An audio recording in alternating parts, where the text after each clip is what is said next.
Hey word nerds, happy Saturday and welcome to another episode of Vlogger's Choice. So today I wanted to do something a little bit different and explore kind of an unconventional world building tool. That tool is The Sims. You probably know it as that computer game where you can control and potentially destroy the lives of tiny simulated humans.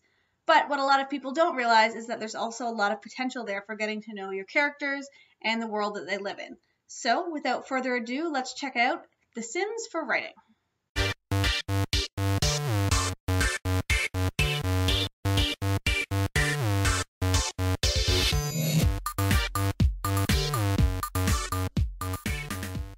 Okay, so the idea is that we're going to use The Sims, in this case The Sims 3, and their character creation tool in order to get to know our characters a little bit better.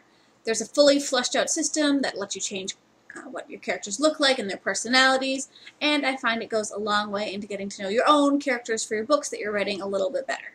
So rather than just kind of play around randomly, I'm going to use the Donovan family, which is the main character family from the series I'm currently working on, and get to know them a little better and hopefully show you all the ways that this can be useful for writers.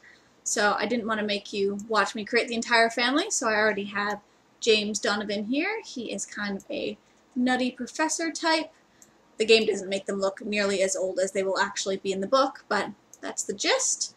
And his wife, Helen Donovan, is a doctor, more serious than her husband, very frugal, but also quite ambitious. So The Sims also has a tool that lets you play with genetics, as they call it, and create a sim from two previously existing Sims.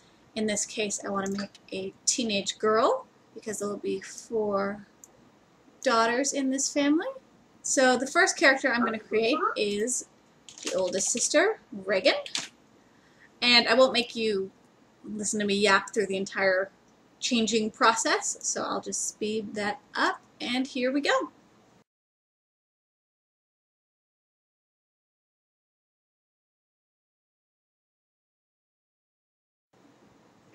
And voila, here is my first main character, Reagan Donovan. Gives a little twirl there. So she obviously isn't exactly what I pictured in my head, and I'm still going to mainly use my own version of the character, but it's really cool to kind of see her right in front of me. Reagan gets a personality. I already know her fairly well, but The Sims gives you just an endless list of traits here, and I figure maybe I'll learn something about her that I didn't know already. So what I do know is she is a bookworm, absolutely. Aren't we all? And she is, let's see, shy? Nah, not so much shy. I would go so far as to call her a bit of a loner. So what other traits can we give her? Oh, sorry, Reagan. Is a bit of a couch potato. And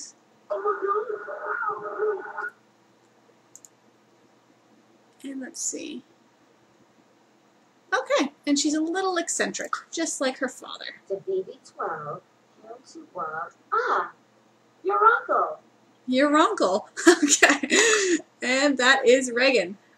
Now, the next part I want to do is create the rest of her sisters. Now, the whole premise of the series is that they are identical quadruplets. So, I have to start by making a twin from Reagan. Oh, look, it's her again. Okay, so this is Reese. Now, I will do the same again, and you don't have to actually watch me change all of Reese, but we will get there in just a few seconds. And just like that, we have Reese, who is essentially the same in terms of genetics, but is a character all her own. She's got longer hair, which she straightens. It's also a bit lighter than Reagan's because Reese does this crazy thing called going out in the sunlight. Reese is athletic, flirty, a bit of a mooch, and a social butterfly. We'll make another twin right from Reese, Riley. And once again, we will catch up.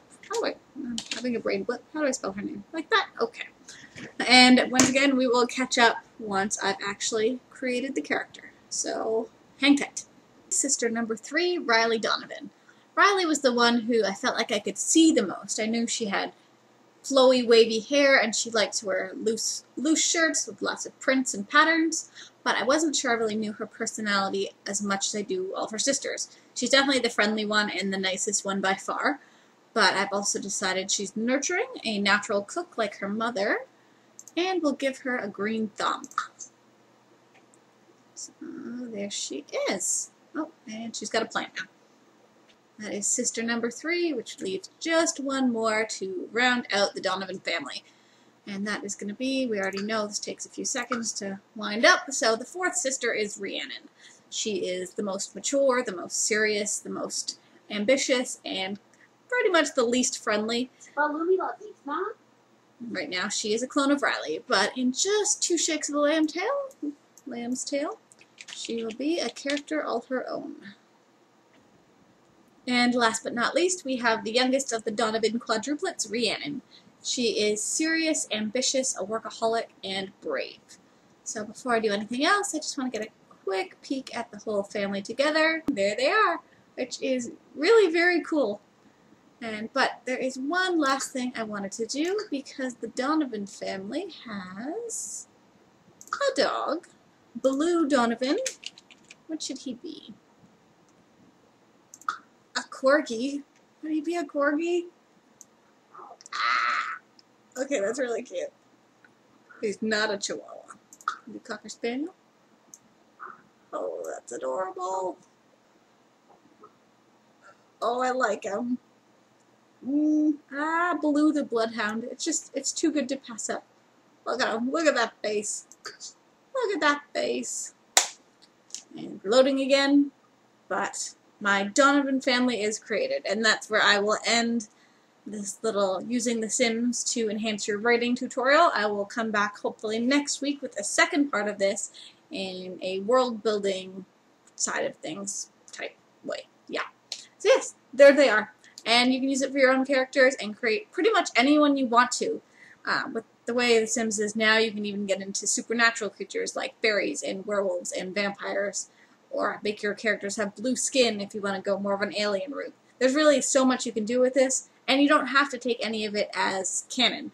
You just use it as a tool to flesh out your characters in your mind and kind of see where it goes, and then let them continue to evolve even further as you're writing them.